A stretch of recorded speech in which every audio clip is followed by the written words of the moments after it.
जानते एमती Baleshwar FM college रे जपरी आम सौम्याश्री भौणी सहित घटी आमको से सब जानी आम बहुत दुख लगी जहाँफल आम चाहूँ कॉलेज आम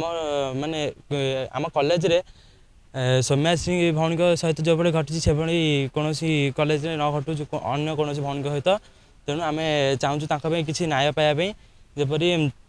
आम चाहूचे दिल्ली जपरी दिल्ली रे निर्भया आईन जो बड़ी चलती है सौम्याश्री आईन बोली कि बाहर शिक्षकर आचरण आम प्रथम आम जाना कथा शिक्षक केमी कौन माने गुण आम जाना कथा। आप जानते बालेश्वर एफएम कॉलेज भौणी सौम्याश्री भौणी तो जी एचओडी थे दुष्कर्म कर हारासमेंट कर तो आम चाहूँ कि न्याय मिलू अन्य अन्य राष्ट्र जमती सब जे हारासमेंट कर सेक्सुअल हारेस कर अलग नियम अच्छी जमती गुप्त अंग काटी दौरान से आम ओडिशा